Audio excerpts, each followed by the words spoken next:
Bismillahirrahmanirrahim.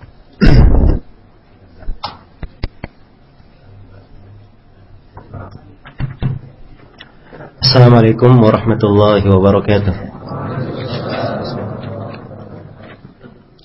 Alhamdulillahi ala ihsanih wa syukru lahu ala taufiqihi wa amtinanih. Asyhadu an la ilaha illallah wahdahu la syarika lah ta'ziman li sya'nih. Wa asyhadu anna Muhammadan abduhu wa rasuluh ad-da'i ila ridwanih. Sallallahu alaihi wa ala alihi wa ikhwanihi amma ba'd.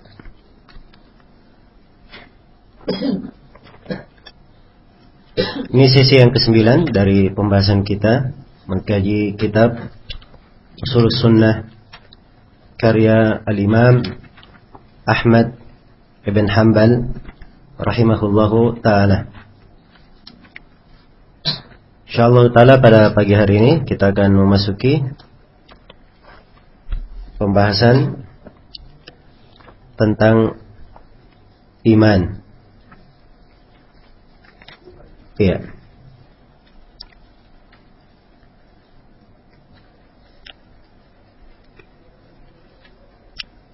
Dan di dalam uraian pembahasan iman ini terdapat sejumlah usul ahli sunnah wal jamaah, dasar-dasar yang merupakan pondasi akidah ahli sunnah wal jamaah. Pembahasan tentang iman ini termasuk pembahasan yang banyak dibahas oleh para ulama salaf di dalam buku-buku mereka, karena banyak dari ahlul bid'ah memiliki penyimpangan di dalam masalah keimanan ini. Baik. Berkata Imam Ahmad rahimahullahu ta'ala di buku panduan halaman 20, kata beliau, wal imanu qaulun wa amalun yazidu wa yanqus kama jaa fil athar akmalul mu'minina imanan ahsanuhum khuluqa. Kata beliau rahimahullahu ta'ala,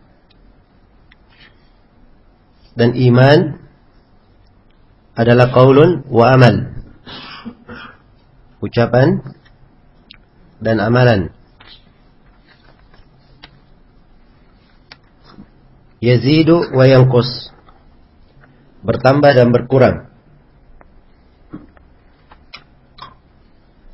Kama jaa fil athar, sebagaimana datang dalam al-athar, di sebagian cetakan, fil khabar, sebagaimana datang di dalam khabar. Dan ini maknanya sama ya, artinya datang di dalam hadits yang marfu'. Akmalul mu'minina imanan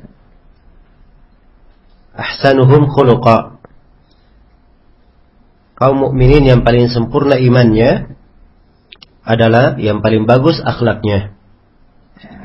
Adalah yang paling bagus akhlaknya. Iya.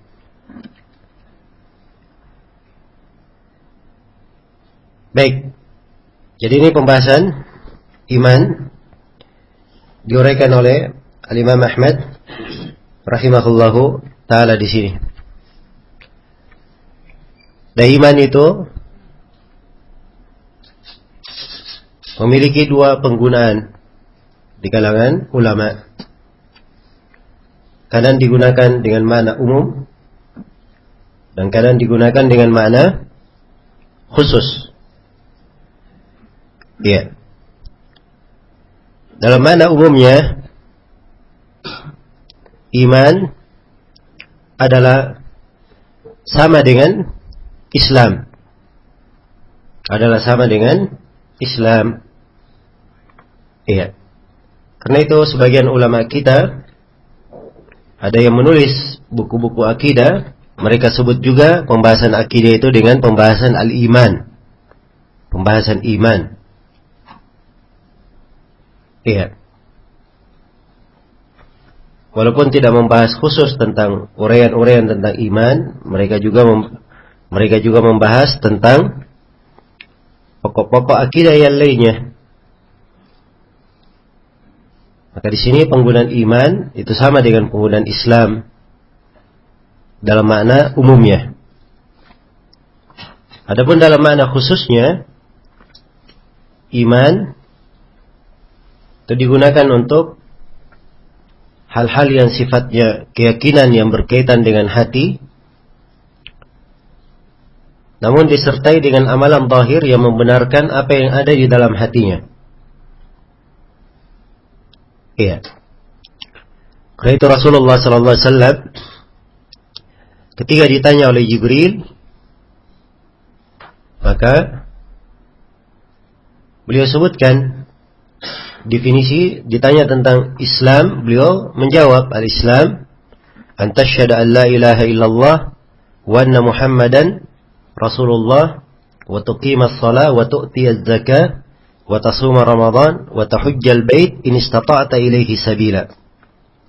Islam adalah engkau bersaksi tidak ada yang berhak diibadahi kecuali Allah, dan Nabi Muhammad adalah Rasul Allah, dan kau menegakkan salat, mengeluarkan zakat, berpuasa di bulan Ramadan, serta berhaji apabila engkau mampu untuk hal tersebut. Beliau jawab, Islam itu dengan perkara apa? Perkara yang zahir, amalan-amalan zahir.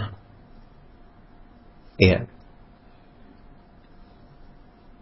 Dan ketika beliau ditanya tentang iman, Nabi menjawab, an tu'mina billahi wa malaikatihi wa kutubihi wa rusulihi wal yawmil akhir wa tu'mina bil qadari khairihi wa syarrihi. Engkau beriman kepada Allah, para malaikat, kitab-kitabnya, para rasulnya, dan hari akhirat, serta engkau beriman kepada takdir yang baik dan yang buruk. Maka ini iman dijawab oleh Nabi dengan perkara yang apa?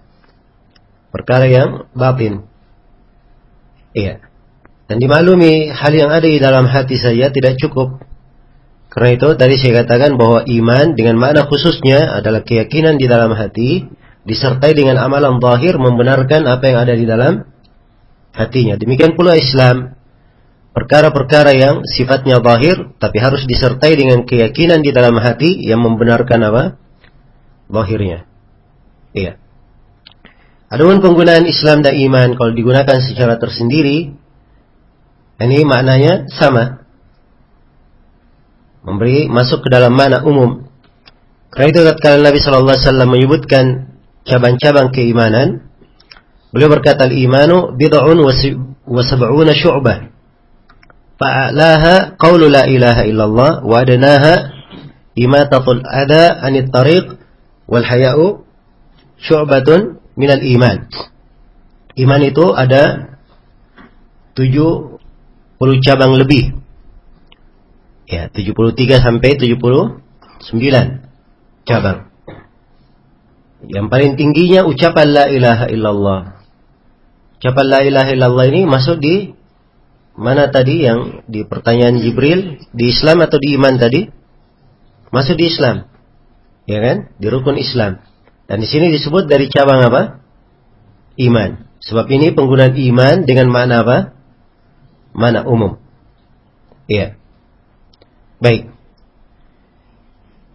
Kemudian yang paling rendahnya dari cabang itu, yang paling bawahnya adalah menyingkirkan gangguan dari jalan. Dan Nabi sebutkan bahwa rasa malu adalah bagian dari keimanan. Baik. Jadi ini yang dimaksud dengan iman. Iya. Dan iman itu secara bahasa adalah at-tasdiq, pembenaran. Ya, ini definisi yang diucapkan oleh kebanyakan ulama. Kalau menurut Syekh Ibn Utsaimin rahimahullahu taala, tepatnya secara bahasa dikatakan bahwa iman adalah al-iqrar. Bukan sekadar tasdik, tapi ikrar, pembenaran disertai dengan apa? Penerimaan. Sertai dengan penerimaan. Dan ini penggunaan secara bahasa untuk iman ada di dalam Al-Quranul Karim. Ya. Di surah Yusuf ketika saudara-saudara Nabi Yusuf alaihi salam sudah melemparkan Nabi Yusuf di mana? Di sumur. Maka mereka datang kepada ayah mereka dengan membawa baju dilumuri dengan darah palsu. Iya. Dalam keadaan mereka menangis. Dan mereka berkata kepada ayahnya, "Wa ma anta bimu'minin lana walau kunna shadiqin." Engkau ayah kami tidak beriman kepada kami walaupun kami apa? Jujur. Penggunaan iman di sini makna apa? Makna bahasa. Maksudnya engkau tidak beriman kepada kami, tidak membenarkan kami, tidak mempercayai kami walaupun kami apa? Kami jujur. Iya. Jadi ini iman secara bahasa.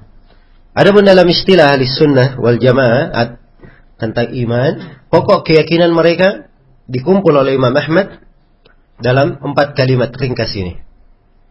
Kata beliau, al-imanu qaulun wa amalun yazidu wa yanqus. Iya. Dan ini 4 kalimat mengumpulkan seluruh makna iman di kalangan ahli sunnah wal jamaah. Iya. Bahwa iman itu adalah ucapan dan amalan. Bertambah dan berkurang. Bertambah dan berkurang. Iya.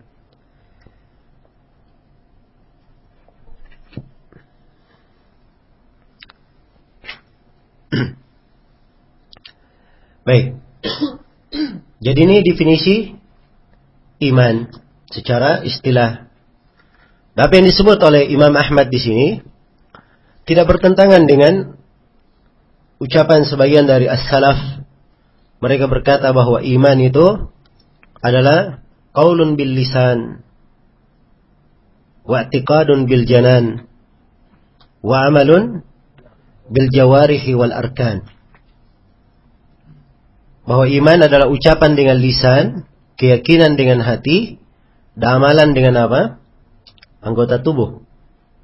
Ya, di definisi lain disebutkan 3. Ucapan, keyakinan dengan apa?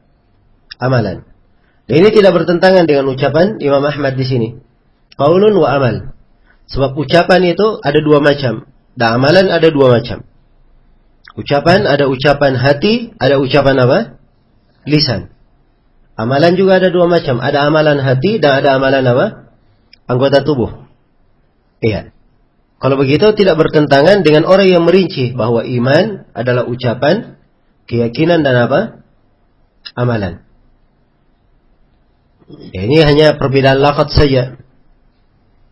Tapi maksud mereka semuanya sama.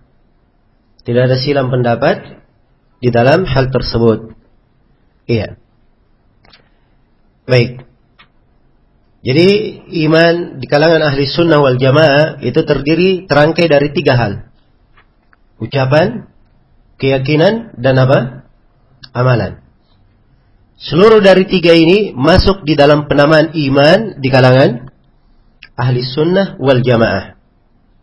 Iya. Banyak dalil yang menunjukkan tentang hal ini. Di antaranya adalah firman Allah Subhanahu wa taala, "Innamal mu'minuna alladzina idza dzukirallahu wajilat qulubuhum wa idza tuliyat 'alaihim ayatuhu zadatkum imana wa 'ala rabbihim yatawakkalun alladzina yuqimuna as-salata wa mimma razaqnahum yunfiqun ulaika humul mu'minuna haqqan." Ya. Lahum darajatun 'inda rabbihim wa maghfiratun wa rizqun karim. Nah, itu ayat yang kedua hingga ayat yang keempat dari surah Al-Anfal. Allah berfirman, sungguhnya orang-orang yang beriman itu. Sungguhnya orang-orang yang beriman itu, alladzina adalah orang-orang idza dzukirallah, apabila Allah disebut, wajilat qulubuhum, bergetarlah hati-hati mereka. Ini amalan apa ini? Hati. Wa idza tuliyat alaihim ayatuhu zadatkum imana. Kalau dibacakan kepada mereka ayat-ayatnya, mereka bertambah keimanan. Ini juga dari amalan hati. wa ala rabbihim yatawakkalun, dan mereka bertawakal kepada Rabbnya. Iya, tawakal ini dasarnya dari amalan hati. Alladzina yuqimuna shalah, orang-orang yang menegakkan salat. Ya, salat ada amalan hati, amalan lisan, dan amalan tubuh. Wa mimma razaqnahum yunfiqun, dan terhadap rezeki yang diberikan kepada mereka, mereka menginfakkannya. Ini apa ini? Mengeluarkan zakat, amalan apa? Amalan badannya dikeluarkan.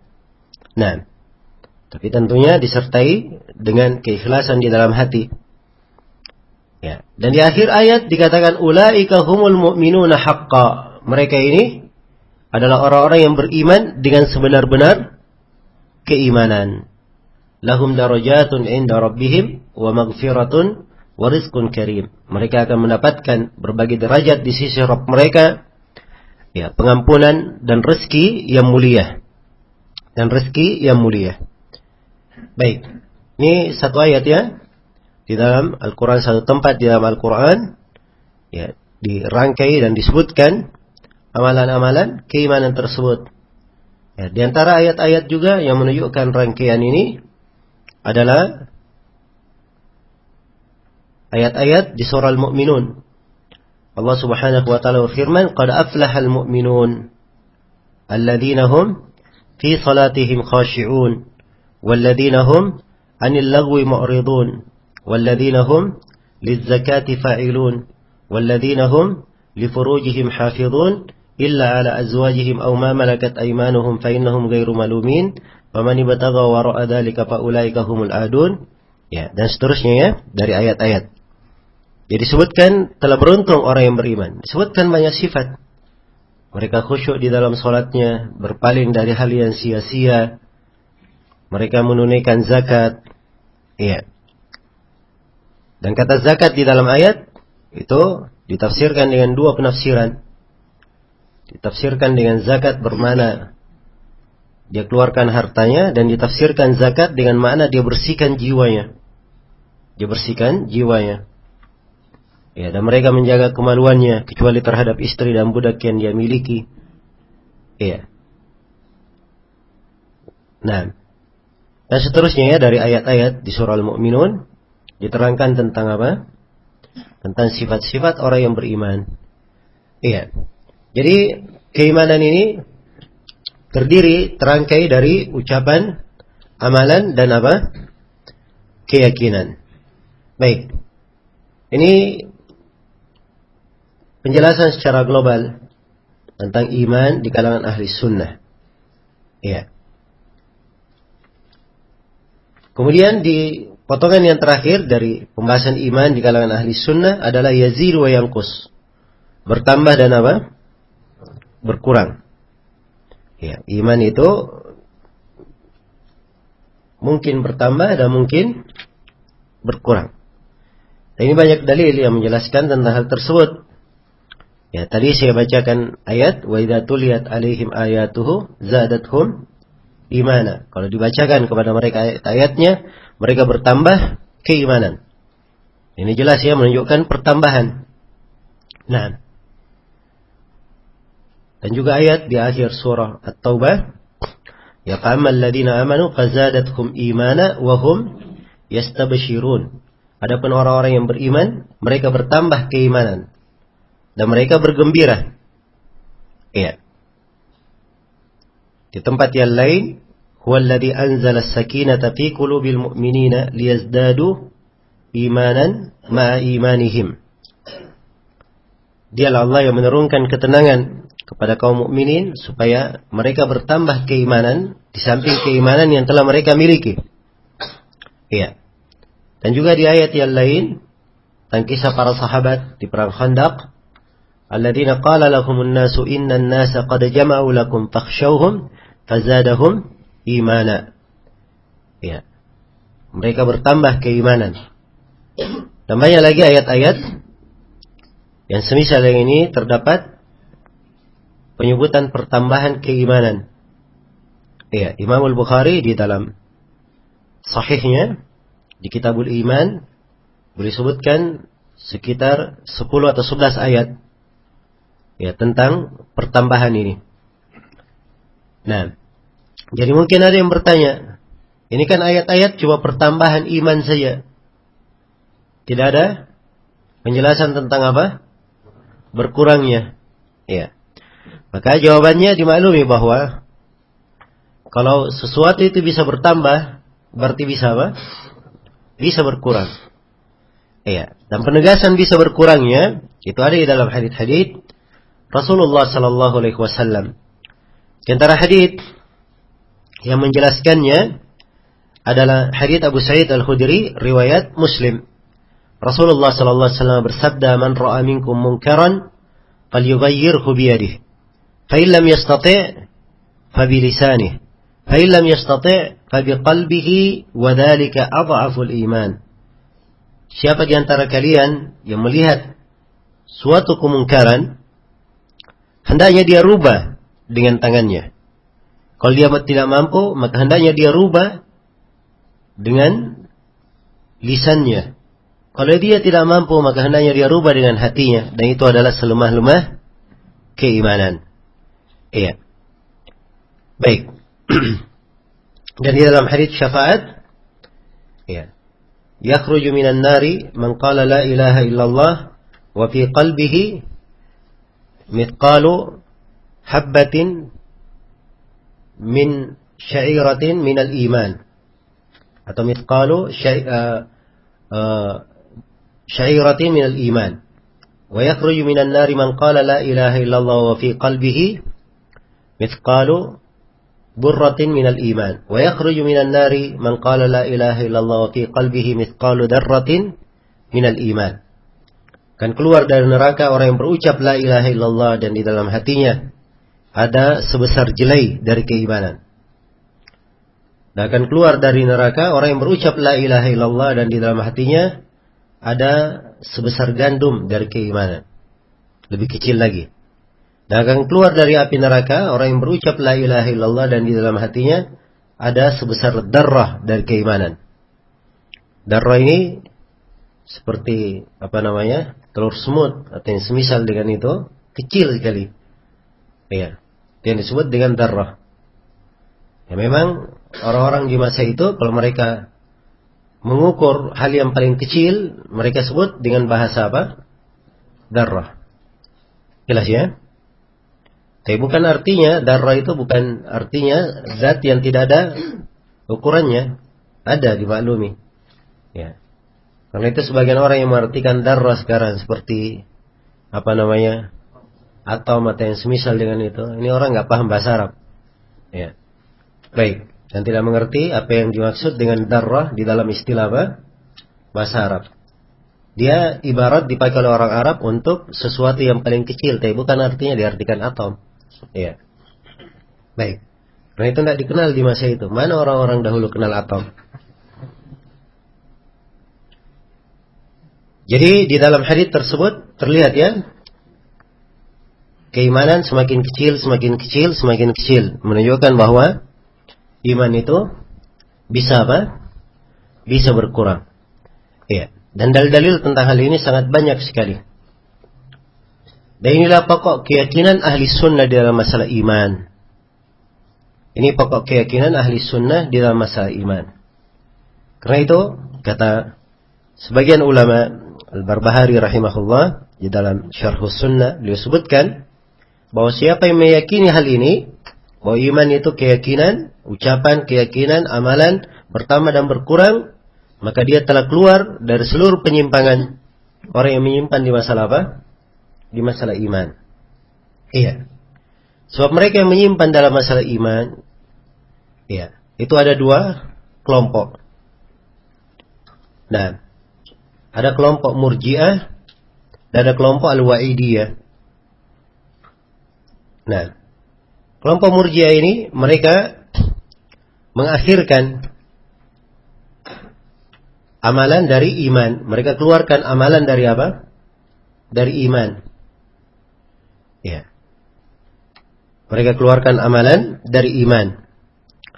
Sehingga iman itu menurut mereka hanya ucapan dan keyakinan saja.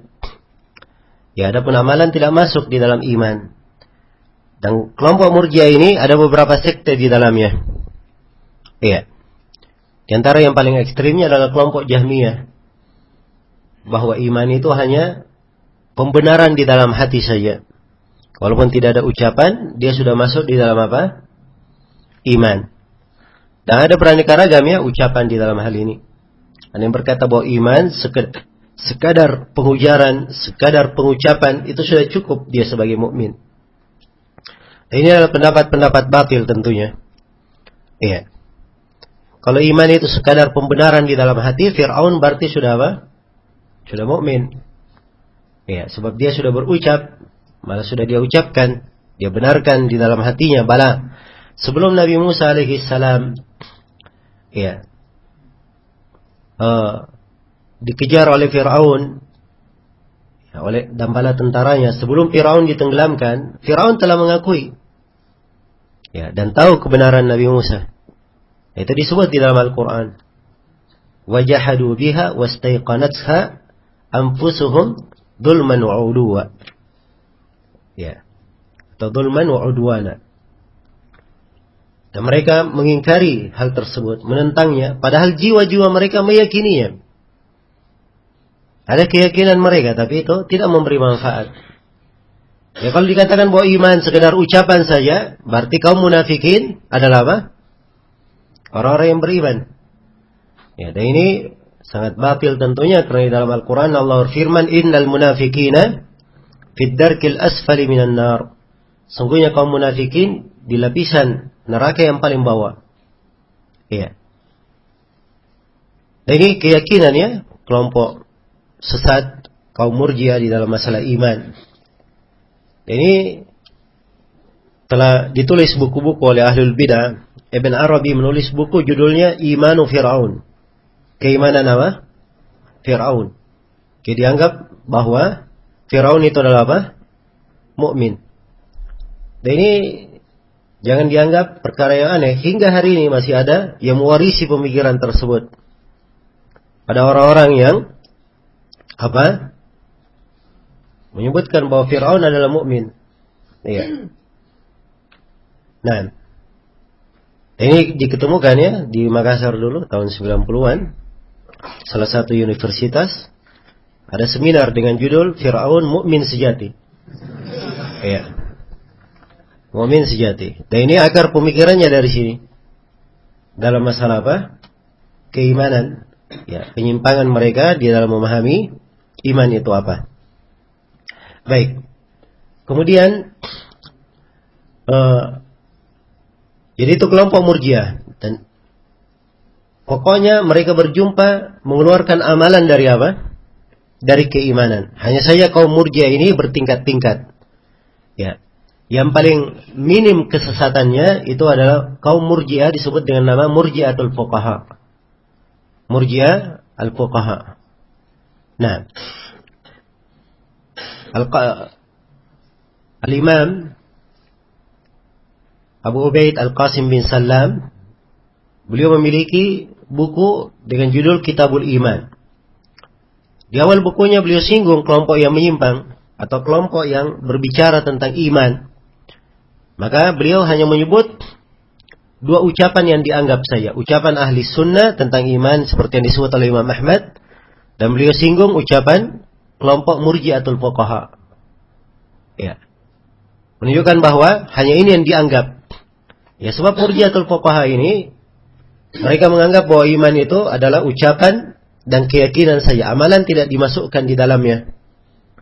Dan ini pemikiran Murji'ah ini dicetuskan oleh Hammad bin Abi Sulaiman Al-Kufi. Ya, dan dari Hammad bin Abi Sulaiman Al-Kufi inilah diambil oleh Abu Hanifah pemahaman Murji'atul Fuqaha. Ya, sebab bersama Abu Hanifah pemikiran ini diwarisi oleh murid-muridnya, dan kebanyakan dari mereka adalah ahli fikih. Maka dikatakanlah bahwa mereka ini Murji'ahnya kaum apa? Kaum Fuqaha. Ya. Dan ini dianggap bid'ah dan kesesatan di dalam agama, diingkari oleh para ulama. Bahkan Hammad bin Abi Sulaiman sendiri, dia menyelisih guru-gurunya dalam hal ini. Iya. Di antara gurunya adalah Ibrahim An-Nakhai rahimahullah. Ibrahim An-Nakhai ini imam besar ahli sunnah di Kufah pada masanya. Iya. Ibrahim An-Nakhai sendiri sangat keras terhadap kaum Murji'ah. Sangat keras terhadap kaum Murji'ah. Baik. Jadi ini yang disebut dengan Murji'atul Fuqaha. Mereka secara umum sama dengan Murji'ah yang lainnya, mengeluarkan amalan dari keimanan. Dan ini adalah ucapan yang batil. Karena amalan masuk dalam rangkaian apa? Rangkaian iman. Di antara dalil yang menunjukkan tentang hal tersebut adalah firman Allah Subhanahu wa taala, "Wa ma kana Allahu liyudhi'a imanakum." Dan tidaklah Allah Subhanahu wa taala itu menelantarkan keimanan kalian. Iman yang dimaksud di dalam ayat di surah Al-Baqarah itu adalah salat. Adalah apa? Salat. Dan salat ini semuanya disebut ya di dalam ayat sebagai apa? Sebagai iman. Maka ini menunjukkan bahwa iman itu adalah menunjukkan bahwa amalan itu adalah bagian dari keimanan. Bagian dari keimanan. Iya, dan banyak lagi dalil-dalil yang menunjukkan tentang hal ini. Baik. Jadi ini kelompok Murji'ah. Ada kelompok Al-Wa'idiyah, kelompok Wa'idiyah yaitu Khawarij dan Mu'tazilah. Ya. Mereka mengatakan bahwa iman itu adalah satu kesatuan. Ya, iman adalah satu kesatuan. Kalau pergi seluruhnya, pergi sebagiannya, maka pergi seluruhnya. Pergi sebagiannya, maka pergi seluruhnya. Ini kelompok apa? Kelompok Al-Wa'idiyah. Ya, karena itulah mereka berpemahaman bahwa pelaku dosa besar, hukumnya apa? Kafir, keluar dari Islam. Tidak ada imannya. So, kalau dia berbuat dosa besar, itu artinya dia menghilangkan seluruh keimanannya. Ya, dan ini berbeda dengan kaum Murji'ah. Mereka berkata bahwa iman itu satu kesatuan. Kalau sisa sebagiannya, maka sisa seluruhnya. Sebaliknya ya. Ya, kalau ada yang berbuat dosa besar, dosanya itu tidak membahayakan imannya. Tidak membahayakan apa? Imannya. Ya. Dan ini mengharuskan kaum Murji'ah mengatakan bahwa iman manusia itu sama. Tidak ada bedanya antara imannya para nabi dan para rasul dengan iman Abu Bakar. Ya, imannya orang yang rajin sholat, rajin beribadah, tidak ada bedanya dengan imannya orang yang gemar berzina, meminum khamar, berjudi, pelaku maksiat. Karena mereka anggap bahwa amalan tidak menjadi ukuran apa? Keimanan. Dan ini tentunya adalah hal yang batil. Dimaklumi kebatilannya. Iya. Baik. Jadi perhatikan ya, dari ahlul bidah ini, kelompok Murji'ah dan kelompok Al-Wa'idiyah, mereka sama-sama menyimpang karena mengatakan bahwa iman hanya satu kesatuan, tidak berpisah-pisah. Ya, bedanya kalau kaum Murji'ah mereka katakan kalau sisa sebagiannya maka sisa seluruhnya. Kalau kelompok Al-Wa'idiyah sebaliknya, kalau pergi sebagiannya maka pergi seluruhnya. Berbeda dengan ahli sunnah. Mereka katakan bahwa iman bertambah dan apa? Berkurang. Karena itu pelaku maksiat. Ya, pelaku maksiat dikatakan bahwa orang yang berbuat maksiat dia mukmin dengan imannya, bermaksiat dengan apa? Kemaksiatannya. Atau dikatakan bahwa dia adalah mukmin kurang imannya. Kurang imannya. Iya, tidak dikafirkan keluar dari Islam dan tidak pula dikatakan dia mukmin kuat imannya karena dia berbuat apa? Kemaksiatan. Iya.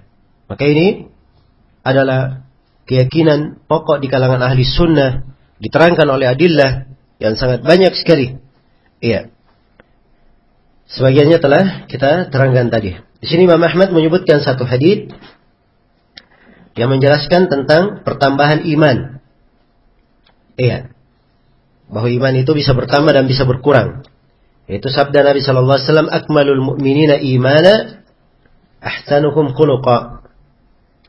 Nah, ini hadits riwayat Abu Daud, At-Tirmidzi. Yang dikatakan oleh Syekh Al-Albani hasanun sahih. Kaum mukminin yang paling sempurna keimanannya adalah yang paling bagus akhlaknya. Jadi kalau dikatakan kaum mukminin yang paling sempurna, berarti ada mukmin yang apa? sempurna tapi di bawah derajat paling.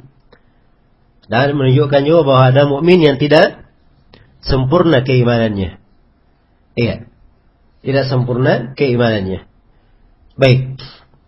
Jadi ini hadits di antara dalil yang menunjukkan bahwa iman bisa bertambah dan bisa berkurang. Selesai sudah ya? Keyakinan pokok ahli sunnah di dalam hal ini. Dan seorang tatkala memahami bahwa iman terangkai dari 5 hal ini, disinilah fungsi seorang mempelajari akidah. Sebab dia tahu bahwa iman itu dengan 5 hal ini. Maka dia giatkan dirinya dengan keimanan yang berkaitan dengan ucapan. Ya. Apakah itu dengan membaca Al-Quran, membasahi lidahnya dengan zikir, bertutur kata yang baik, amar ma'ruf, nahi mungkar, ya, menegur orang yang keliru, dan selainnya dari amalan-amalan lisan. Demikian pula hatinya, dia makmurkan hatinya dengan amalan-amalan keimanan. Iya. Apalagi di amalan hati ini banyak sekali perkara-perkara yang sangat indah, tapi banyak orang yang tidak memahami. Ya, banyak dari kaum muslimin kadang dia percantik amalan zahirnya saja. Padahal amalan hati ini itu kalau dia percantik dan dia perbagus, amalan zahirnya akan menjadi berlipat ganda kebaikannya. Ya, karena itu sebagian dari as-salaf berkata bahwa Abu Bakar As-Siddiq tidak mengalahkan para sahabat yang lainnya dalam amalan, ya, kecuali dengan sesuatu yang bercokol di dalam hatinya. Dan ini benar ya.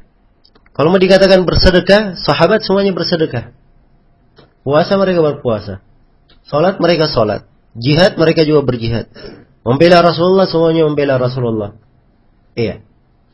Yang membuat Abu Bakar menonjol di mana? Keimanan di dalam hatinya.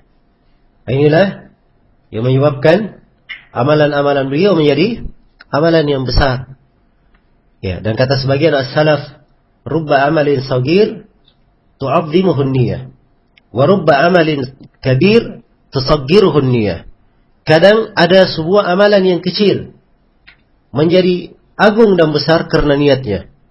Dan kadang ada amalan yang besar menjadi kecil karena apa? Karena niatnya. Karena itu amalan-amalan hati banyak sekali ya. Dari keikhlasan, dari tawakal, dari at-ta'zim, dari mahabbah, dari al-khawf, ar-raja, tawakal, ar-raghabah, ar-rahbah. Ya, banyak lagi amalan-amalan hati. Iya. Dan ini kadang kurang dicermati oleh seorang hamba. Dan amalan hati ini kebanyakan pembahasannya di buku-buku akidah. Karena itu orang yang semakin baik akidahnya, semakin kuat akidahnya di atas usul ahli sunnah, maka pasti derajatnya semakin tinggi di sisi Allah Subhanahu wa ta'ala. Iya. Dan ini memperbedakan ya amalan. Memperbedakan amalan. Ya jangan dilihat pada zahir yang dia lakukan. Karena amalannya besar. Tapi kalau tidak dalam hatinya yang memperbaiki amalan, kadang amalan tersebut tidak dianggap. Ya, bukankah Allah telah berfirman, wa qadimna ila ma'amilu min amalin faja'alnahu haba'an mansura. Kami hadapi amalan yang mereka lakukan, lalu kami jadikan amalannya bagikan debu yang berterbangan. Tidak dianggap oleh Allah Subhanahu wa ta'ala. Karena itu saya nasihatkan kepada seluruh ikhwan dan akhwat, hadirin dan hadirat, agar supaya membenahi amalan-amalan hati ini. Iya, serius dalam memperhatikannya. Apalagi kalau kita ingat bahwa Allah telah berfirman, "Yauma la yanfa'u malu wala banun illa man atallaha biqalbin salim." Hari kiamat itu hari harta dan anak-anak tidak akan bermanfaat kecuali siapa yang menghadap kepada Allah dengan hati yang selamat. Dengan hati yang selamat. Iya. Maka ini amalan hati hendaknya diseriusi dan diperbaiki. Iya. Dan ingat, keimanan bukan amalan hati saja. 3 rangkaian ya. Dan disinilah ahli sunnah seimbang. Sebab pada orang, ya, kalau ditanya, lo kamu salaman dengan perempuan yang bukan mahram, ya, katanya yang penting hatinya. Ya. Yang penting apa? Hatinya. Nah, dan ini tidak jujur ya. Tidak mungkin ada hati yang bersih kemudian melakukan apa? Melakukan kemaksiatan. Ya, salaman dengan perempuan yang bukan mahram adalah maksiat. Tegas Nabi SAW menjelaskan keharamannya. Dalam hadits Ma'qil bin Yasar yang diriwayatkan oleh Imam At-Tabarani, Al-Hakim, Al-Baihaqi dan selainnya, Rasulullah SAW bersabda, "La yuta'ana ahadukum fi ra'sihi bimikhyatin khairul lahu min an tamassahu imra'atun laysat mahraman lah." Andai kata salah seorang dari kalian ditusuk dengan jarum di kepalanya, itu lebih baik baginya daripada dia disentuh oleh perempuan yang bukan mahramnya.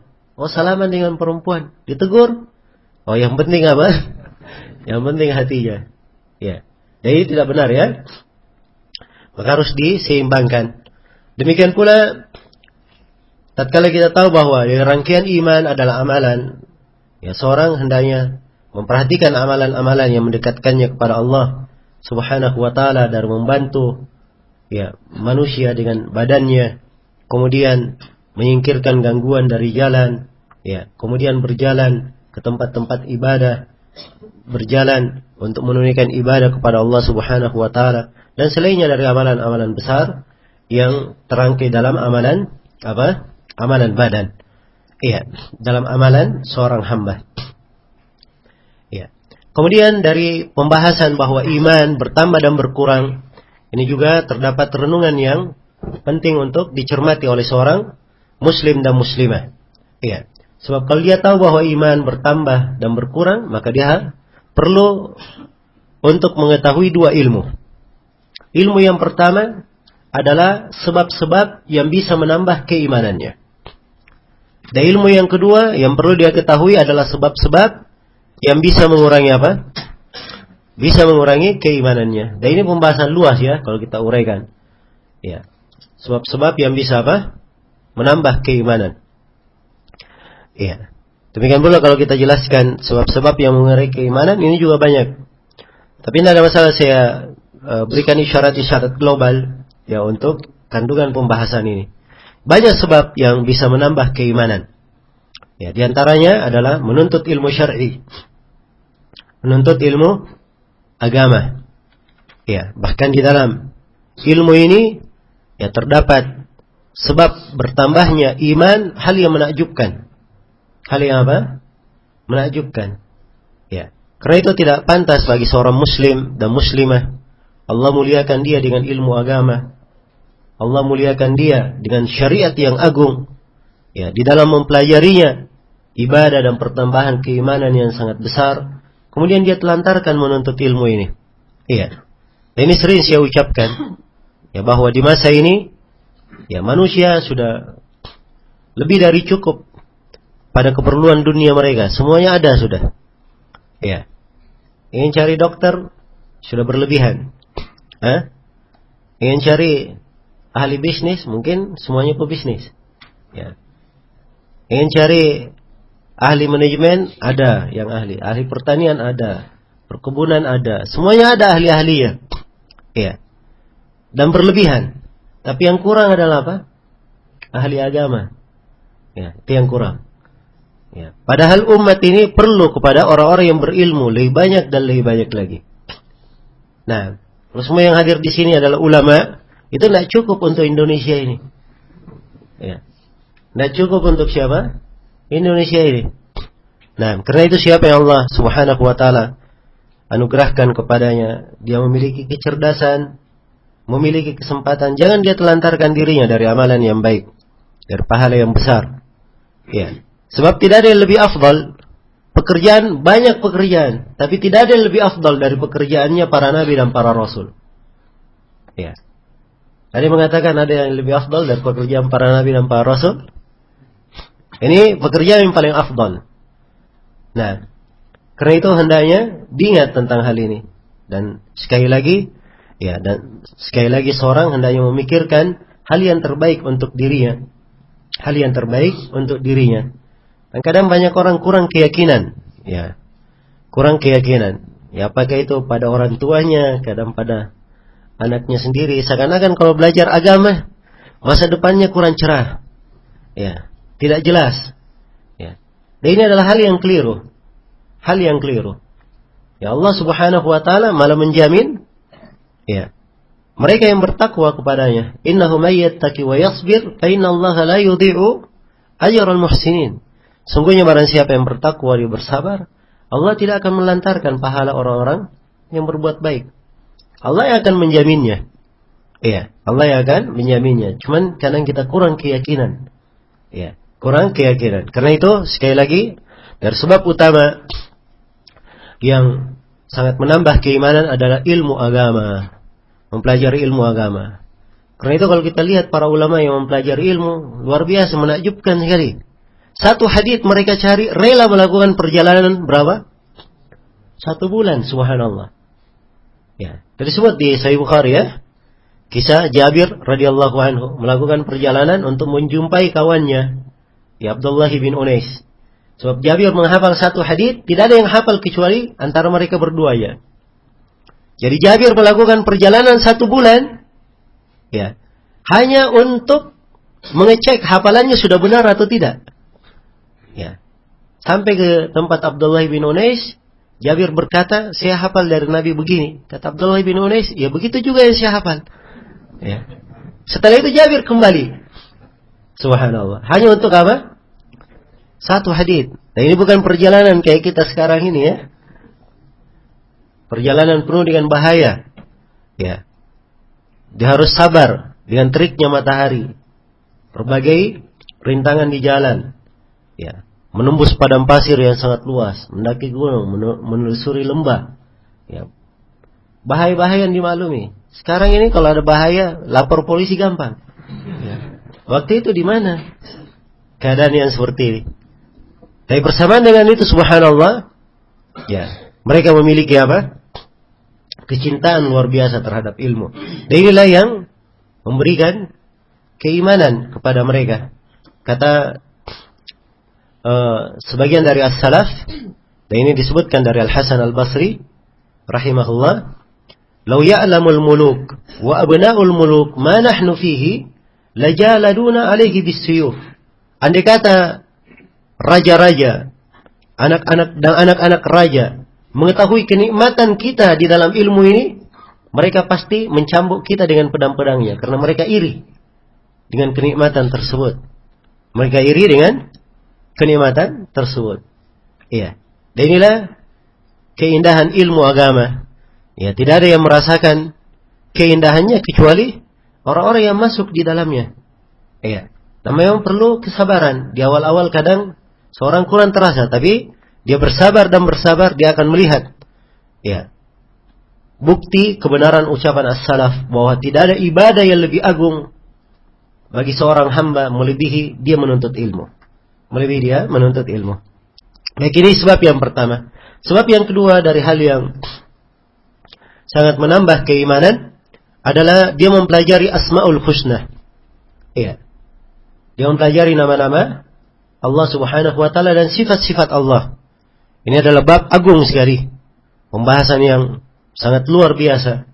Ya, siapa yang masuk di dalamnya, maka dia akan tahu ya akan keagungan dan kebesaran Allah. Dan ini pasti memberikan tambahan keimanan yang luar biasa pada seorang hamba. Dan ini ilmu penting ya. Ilmu penting yang hendaknya kita serius untuk mempelajarinya. Nah, ini Asmaul Husna menjadi pembahasan banyak orang. Cuma orang-orang membahasnya, ya niatnya macam-macam. Ada yang membahas Asmaul Husna hanya untuk mencari apa? Ya, memudahkan rezeki, ya, mencari kata-kata kunci, ya, atau yang semisal dengan itu. Nah, ini semuanya dari makar syaitan. Padahal satu nama saja direnungi, itu luar biasa kandungannya. Ini luar biasa kandungannya. Ya, mudah-mudahan di suatu kesempatan insyaallah kita akan bikin daurah khusus tentang Asmaul Husna. Ya, sebab ini dari ilmu yang memang penting untuk apa? Dipelajari. Iya. Baik, kemudian yang ke berapa? Yang ketiga dari hal yang menambah keimanan adalah dia banyak membaca Al-Quran. Banyak membaca Al-Quran. Kemudian yang keempat dari hal yang menambah keimanan, dia banyak berzikir kepada Allah Subhanahu wa taala.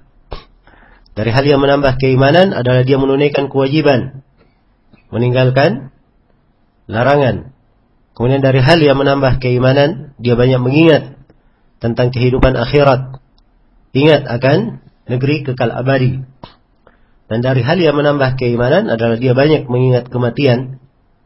Banyak mengingat kematian. Iya. Dan banyak lagi sebab-sebab yang lainnya. Ya, tentunya ini hampir setiap amalan salih itu, atau setiap amalan salih itu pasti akan memberikan tambahan keimanan bagi seorang hamba. Demikian pula kalau dia meninggalkan maksiat, dalam peninggalannya terhadap maksiat tersebut pasti akan memberikan tambahan keimanan. Iya. Ini adalah hal yang dirasakan ya. Ibnu Al-Qayyim rahimahullahu taala di dalam kitabnya Ad-Da' wad-Dawa, beliau menyebutkan dari manfaat menundukkan pandangan. Ya, dari manfaat menundukkan apa? Pandangan. Ya. Ini istinbat yang ajib ya dari para ulama kita. Mereka katakan bahwa menundukkan pandangan itu dari hal yang diharamkan, memberi cahaya di dalam hati. Memberi cahaya di dalam hati. Dari sisi mana pendalilannya? Ya, perintah menundukkan pandangan di surah apa disebut? Di surah An-Nur. Ya. Dan perintahnya sebelum apa? Ayat Allahu nurus samawati wal ard.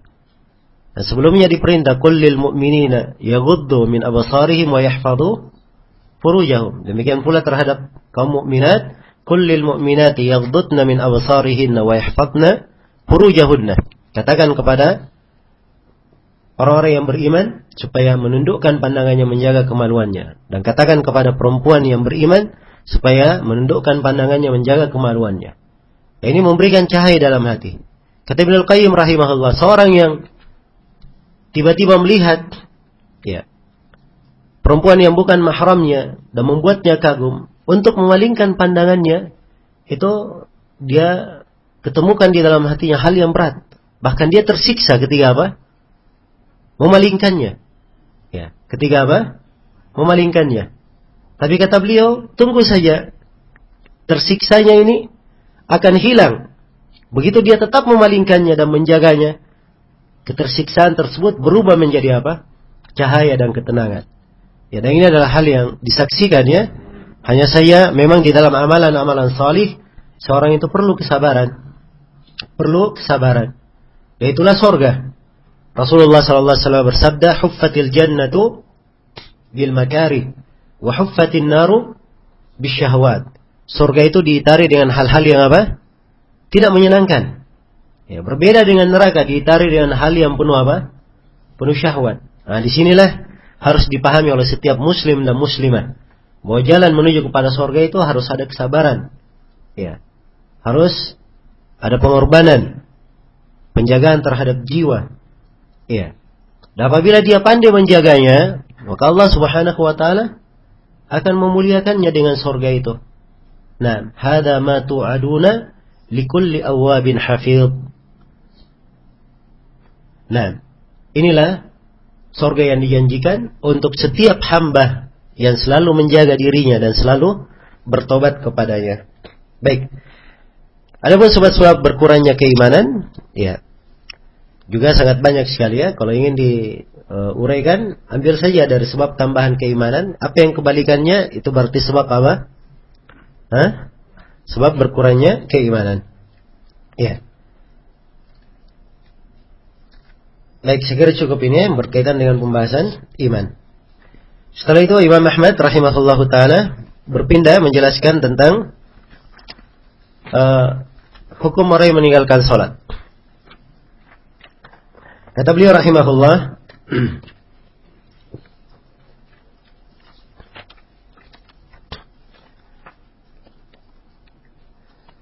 kata beliau, "Wa man taraka as-salata faqad kafar. Wa laysa min al-a'mali syai'un tarkuhu kufrun illa as-salah." Iya. "Wa man tarakaha fa huwa kafir. Wa qad ahalla Allahu qatlahu." Kata beliau, dan barang siapa yang meninggalkan salat, maka dia telah kafir. Ya. Dan tidak ada dari suatu bentuk amalan apapun, jika ditinggalkan, pelakunya jika ditinggalkan akan menjadi kekafiran kecuali salat. Dan barang siapa yang meninggalkan salat itu maka dia telah kafir.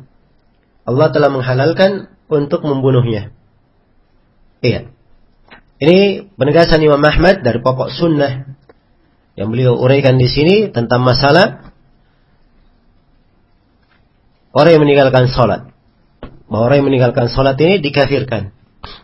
Nah, dan perlu diketahui ya bahwa di dalam masalah meninggalkan salat itu ada silang pendapat di kalangan ulama. Iya. Ada yang mengatakan orang yang meninggalkan salat karena malas ini hukumnya kafir, keluar dari Islam. Dari mengatakan tidak kafir.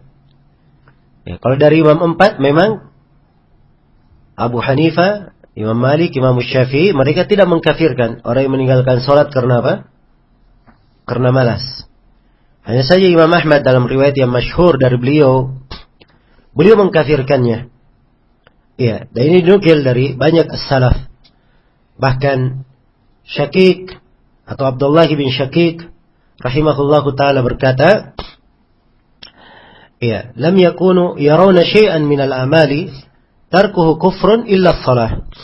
Sungguhnya mereka, yaitu para sahabat, para tabi'in, mereka tidak melihat ada amalan-amalan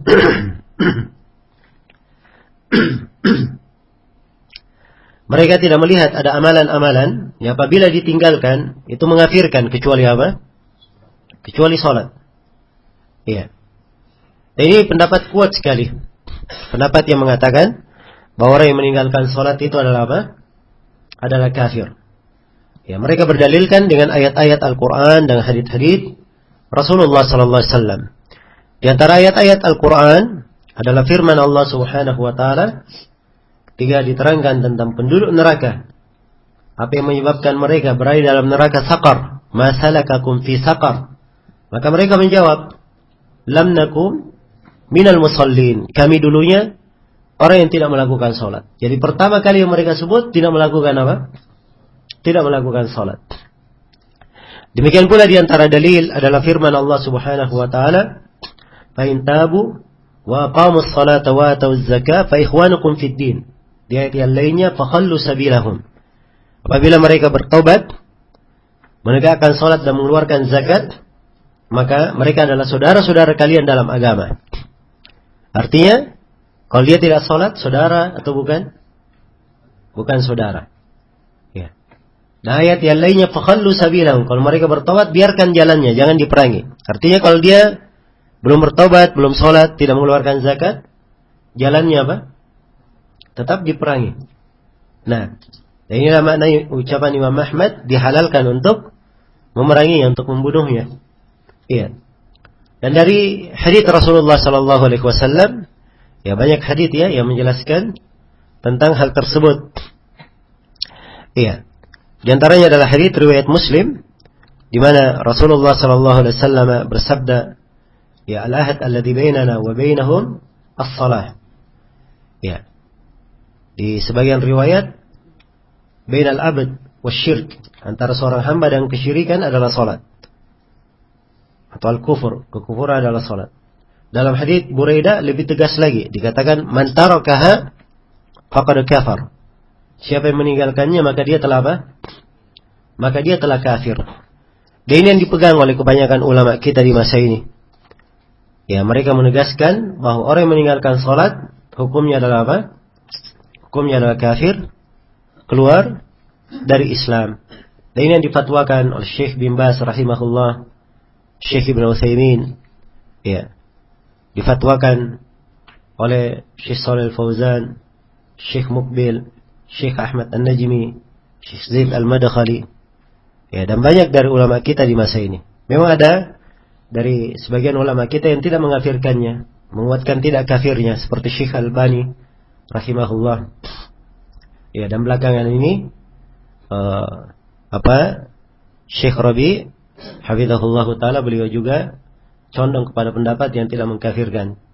Ya, demikian pula Syekh Ubaid Al-Jabiri. Belakangan ini beliau juga condong kepada pendapat yang tidak mengkafirkan. Yang mereka sebelumnya juga mengkafirkan orang yang meninggalkan salat karena malas. Iya.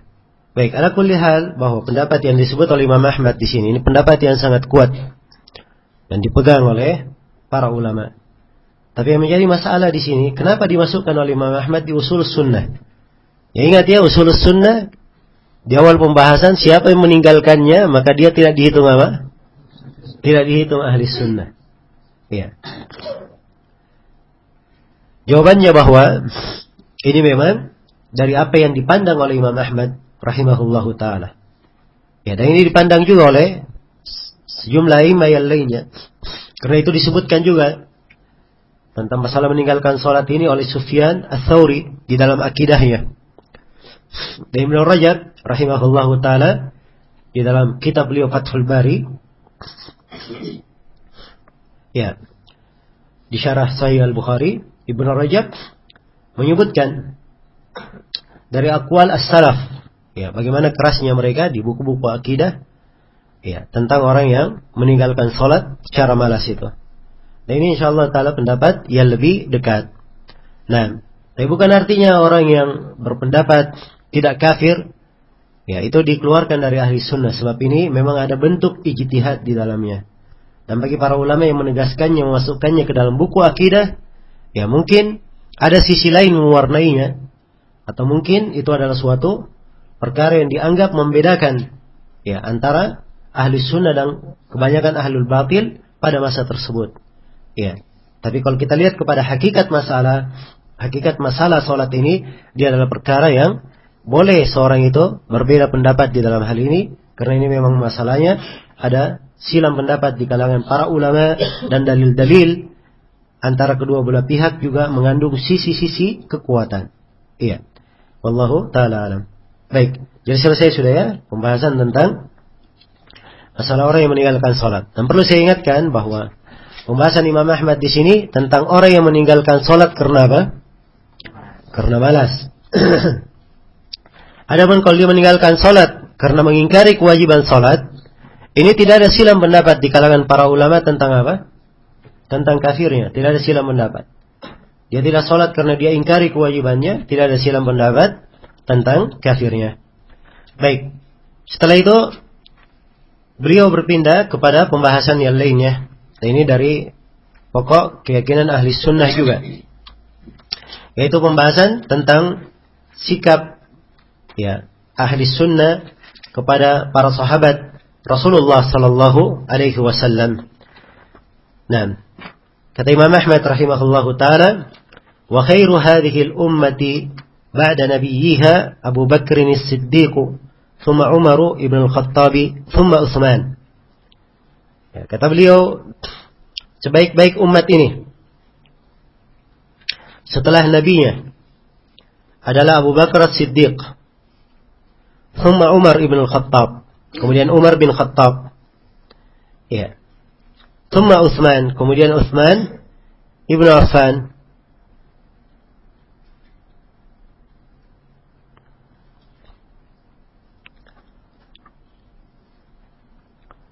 Jadi tiga ya disebut di sini oleh Imam Ahmad sebaik-baik umat ini. Nuqaddimu haula'i thalathata kama qaddamahum ashabu Rasulillah sallallahu alaihi wasallam lam yakhtalifu fi dzalik. Kata beliau, kami mengedepankan mereka bertiga sebagaimana para sahabat Rasulullah sallallahu alaihi wasallam mendahulukan mereka. Dan para sahabat tidak berselisih tentang hal ini. Iya. Baik. Karena Abu Bakar diangkat sebagai khalifah, itu menurut kesepakatan para sahabat. Dan Umar juga menjadi khalifah menurut kesepakatan para sahabat. Dan Utsman menjadi khalifah menurut kesepakatan para sahabat. Dan dari kedustaan kaum Syiah, ya, kaum Syiah mengatakan bahwa Ali bin Abi Thalib tidak setuju kepada khilafah tiga orang ini. Ya, dan mereka mencela Ali bin Abi Thalib dalam hal ini, di mana mereka sifatkan bahwa Ali bin Abi Thalib, ya, tidak menuntut haknya sebagai khalifah hanya karena dia takut kepada tiga orang ini. Ya, jadi mereka sebutkan bahwa Ali ini penakut. Ya, perhatikan ya kaum Syiah yang mengaku cinta kepada Ahlul Bait. Ya, tapi ucapan-ucapan mereka adalah mencela Ahlul Bait. Karena itu mereka ini adalah kaum yang pendusta dalam segala pengakuannya, cinta kepada Ahlul Bait Tapi mereka dusta, hakikatnya mereka adalah orang yang durhaka kepada ahlul bait. Ya, karena itu kata Imam Syafi'i, "Lau kana rafdan hubbu ahli baitin falyashhad ats-tsaqalani anni rafidi." Andai kata pemahaman Syiah Rafidah itu cinta kepada ahlul bait, benar mereka cinta kepada ahlul bait, ya silahkan jin dan manusia persaksikan bahwa saya juga orang Syiah Rafidah. Ya, kalau memang benar mereka cinta. Ya. Tapi yang benarnya mereka apa? Mereka dusta. Nah, di dalam hal tersebut. Baik. Iya. Jadi para sahabat tidak berselisih dalam hal ini ya. ثم بعد هؤلاء الثلاثة أصحاب الشورى الخمسة علي بن أبي طالب والزبير وطلحة وعبد الرحمن بن عوف وسعد بن أبي وقاص كلهم يصلح للخلافة وكلهم إمام. Kata beliau, kemudian setelah 3 orang itu barulah ahlus syurah yang 5. Iya. Karena ashabus syurah ini ada berapa orang? Ada 6 orang. Iya. Jadi 6 orang bersama siapa? Utsman bin Affan. Iya. Bersama Utsman bin Affan. Ali bin Abi Thalib, Zubair, yaitu Zubair bin Al-Awwam, Talha, yaitu Talha bin Ubaidillah, Abdurrahman bin Auf, dan Sa'ad bin Abi Waqqas. Nama lengkapnya Sa'ad bin Malik. Kulluhum yasluhu lil khilafah. Semuanya pantas sebagai apa? Sebagai khalifah. Wa kulluhum imam, dan semuanya adalah imam. Iya. Di sini Imam Ahmad rahimahullahu taala memulai dengan menyebutkan ya, para sahabat yang paling afdal, yang paling utama. Ya, di tengah umat ini. Ini pembahasan beliau yang pertama, menguraikan tentang apa? Kedudukan para sahabat. Adapun definisi para sahabat akan diterangkan nanti oleh Imam Ahmad dalam kelanjutan pembahasan. Iya. Berkaitan dengan keberadaan Abu Bakar, Umar, ya, Utsman dan Ali bin Abi Thalib radhiyallahu taala anhu, radhiyallahu taala anis sahabat ajma'in, bahwa mereka adalah yang terbaik di tengah umat ini. Ya, ini adalah hal yang tidak ada silang pendapat di kalangan ahli sunnah wal jamaah. Ya. Jadi ahli sunnah mengurut. Yang paling pertama, yang paling afdal di tengah umat ini adalah siapa? Abu Bakar. Setelah itu adalah siapa? Umar bin Khattab. Ini tidak ada silang pendapat di kalangan ahli sunnah. Iya. Dan para sahabat sendiri mengakui hal tersebut. Ya.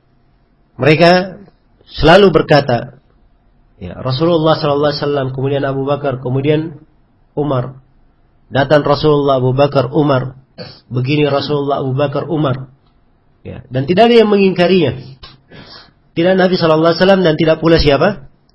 Para sahabatnya. Maka ini adalah hal yang dimaklumi. Ya. Dan hal yang mempertegasnya adalah siapa yang menjadi khalifah setelah itu, yang mengganti Rasulullah SAW. Karena dimaklumi yang menjadi khalifah itu adalah siapa? Orang yang terbaik di tengah umat. Maka begitu Rasulullah SAW meninggal, para sahabat bersepakat untuk membaiat Abu Bakar As-Siddiq. Iya. Walaupun yang membaiat Abu Bakar hanya para sahabat di bawah Saqifah, hanya saja seluruh sahabat yang lain menyetujui hal tersebut. Ya, sebab ini adalah hal yang telah dimaklumi. Nah, kemudian setelah Abu Bakar meninggal, Abu Bakar melimpahkan kekuasaan kepada Umar Ibn Al-Khattab. Ya, begitu Abu Bakar meninggal, seluruh para sahabat juga bersepakat membaiat Umar Ibn Al-Khattab. Iya. Dan ini tidak ada silang pendapat. Kemudian urutan yang ketiga dan yang keempat, ya, dari sisi khilafah juga tidak ada silang pendapat di kalangan para as-salaf rahimahumullah. Bahwa urutannya dari sisi khilafah adalah siapa? Utsman, kemudian Ali bin Abi Thalib. Iya. Radhiyallahu anhuma. Karena para sahabat bersepakat membaiat Utsman. Di antara yang ikut membaiat Utsman adalah siapa? Ali bin Abi Thalib radhiyallahu anhu. Iya. Dan dimaklumi kisah bagaimana Utsman diangkat menjadi khalifah ya. Ketika Umar bin Khattab radhiyallahu taala anhu ditikam oleh Abu Lu'lu' al-Majusi, maka Umar menetapkan 6 orang sebagai ahli syura. Yang khalifah, yang menjadi khalifah adalah di antara 6 orang ini. Mereka yang bersepakat antara 6 orang ini. 6 orang yang dimaksud adalah Utsman, Ali bin Abi Thalib, Abdurrahman bin Auf, kemudian Zubair bin Al-Awwam, Talha bin Ubaidillah, dan siapa? Sa'ad bin Abi Waqqas. 6 orang. Kemudian 3 orang sahabat mundur. Mereka serahkan haknya untuk kawannya masing-masing. Saya tidak ingat sekarang urutan penyerahannya bagaimana. Yang jelas, Abdurrahman memiliki 2 hak, Ali bin Abi Thalib memiliki 2 hak, dan Utsman memiliki berapa? 2 hak. Sebab 3 orang mundur, dan hak setiap orang diberikan kepada kawannya masing-masing. Mereka berkata, kami tidak, kalian bertiga yang lebih layak. Setelah itu Abdurrahman bin Auf merasa bahwa dirinya tidak layak dalam hal ini. Masih ada yang lebih afdal baginya, yaitu Utsman dan siapa? Ali bin Abi Thalib. Maka ini keputusan kembali kepada siapa? Abdurrahman bin Auf. Kalau diserahkan haknya kepada Ali atau kepada Utsman, maka dia yang menjadi apa? Khalifah. Karena itu memang hari-hari yang sangat berat sekali bagi Abdurrahman bin Auf dalam menentukan hal itu. Dan dimaklumi dalam buku sejarah, beliau di masa itu, di hari-hari itu, jarang beliau tidur, beliau banyak beribadah, beliau berkeliling ke kampung-kampung, bertanya kepada para sahabat. Terus beliau berkeliling, sampai akhirnya beliau tetapkan keputusannya. Dan beliau kumpulkan kaum muslimin di masjid, beliau berdiri berkhutbah. Kemudian beliau berkata bahwa dia ceritakan bahwa saya sudah berkeliling, bertanya ke sana sini, dan saya tidak melihat ada yang lebih afdal di antara kita melebihi siapa? Utsman ibn Affan. Dan Utsman bin Affan radhiyallahu taala anhu seorang yang pemalu, beliau duduknya di belakang. Ketika Abdurrahman bin Auf berkata, "Di mana Utsman bin Affan?" Beliau berada di belakang. Radhiyallahu anhu. Maka berdirilah Utsman, kemudian dibaiat oleh seluruh para sahabat Rasulullah sallallahu alaihi wasallam, termasuk Ali bin Abi Thalib yang membaiatnya. Ali bin Abi Thalib yang membaiatnya. Nah, maka ini Utsman bin Affan di urutan yang ketiga menurut kesepakatan para sahabat. Setelah Utsman bin Affan, Ali bin Abi Thalib radhiyallahu taala anhu. Jadi kalau ada yang mengingkari dari sisi khilafah ini, dia berkata bahwa yang lebih berhak menjadi khalifah adalah Ali, kemudian siapa? Kemudian Utsman, maka ini dianggap sebagai ahlul bidah di kalangan as-salaf. Kenapa dianggap ahlul bidah? Karena dia menyelisih kesepakatan apa? Para sahabat Rasulullah sallallahu alaihi wasallam. Dan Allah telah berfirman dalam Al-Qur'an, "Wa may yushaqiqir rasula min ba'di ma tabayyana lahul huda wa yattabi' ghayra sabilil mu'minin nuwallihi ma tawalla wa nuslihi jahannam wa sa'at masira." Barang siapa yang durhaka kepada Rasul setelah tampak jelas baginya petunjuk, dan dia mengikuti jalan selain jalan kaum mukminin, kami akan biarkan dia larut di dalam kesesatannya. Kemudian kami akan memasukkannya ke dalam neraka jahanam, dan itulah sejelek-jelek jalan kembali, tempat kembali. Maka ayat ini menerangkan bahwa menyelisih kesepakatan kaum muslimin itu adalah apa? Kesesatan. Dan ini kesepakatannya para sahabat. Siapa yang menyelisih kesepakatan para sahabat, maka dia dianggap sesat, keluar dari lingkup ahli sunnah wal jamaah. Keluar dari lingkup ahli sunnah wal jamaah. Baik, maka ini urutannya. Urutan yang keberapa? Urutan tentang siapa? Para sahabat Rasulullah sallallahu alaihi wasallam yang terbaik. Abu Bakar, kemudian Umar, kemudian Utsman, kemudian siapa? Ali. Utsman kemudian Ali, dari sisi khilafah tidak ada silang pendapat. Adapun dari sisi keutamaan, yang mana lebih utama? Apakah Utsman lebih utama daripada Ali atau Ali lebih utama daripada Utsman? Ini memang dahulu di sebagian madhab ahli sunnah di generasi awal ada silang pendapat. Iya, sedikit. Tapi setelah itu mereka semuanya bersepakat bahwa Utsman juga lebih afdal daripada siapa? Ali dari sisi keutamaan. Nah, baik. Setelah itu kata Imam Ahmad rahimahullah, nuqaddimu haula'i tsalatsa kama qaddamahum ashabu Rasulillah sallallahu alaihi wasallam, lam yakhtalifu fi dzalik. Kami dahulukan mereka bertiga ini sebagaimana para sahabat Rasulullah sallallahu alaihi wasallam mengedepankan mereka. Para sahabat tidak berselisih dalam hal ini. Tsumma ba'da haula'i tsalatsa, kemudian setelah tiga itu adalah ashabus syura al-khams. Al-khamsu atau al-khamsatu adalah para ahli syura yang lima, yaitu Ali bin Abi Thalib, Az-Zubair, Talha, Abdurrahman bin Auf dan Sa'ad bin Abi Waqqas. Dan Sa'ad bin Abi Waqqas ya radhiyallahu anhum ajma'in. Kulluhum yasluhu lil khilafah. Semuanya layak menjadi apa? Menjadi khalifah. Nah. Wa kulluhum imam, dan semuanya adalah apa? Semuanya adalah imam. Ini karena Umar bin Khattab menetapkan mereka sebagai ahli syura. Dan tidak ada para sahabat yang mengkritik ketentuan Umar itu. Iya. Sebab ini memang dimaklumi di kalangan para sahabat bahwa 6 orang ahli syura ini adalah yang terbaik di tengah mereka setelah siapa? Umar bin Khattab radhiyallahu anhu. Ya, baik. Habis ya waktu untuk sesi ini. Insyaallah taala di jam 10.30 kita akan lanjutkan pada sesi berikutnya. Subhanakallahumma wa bihamdik asyhadu an la ilaha illa anta astaghfiruka wa atubu ilaik walhamdulillahi rabbil alamin.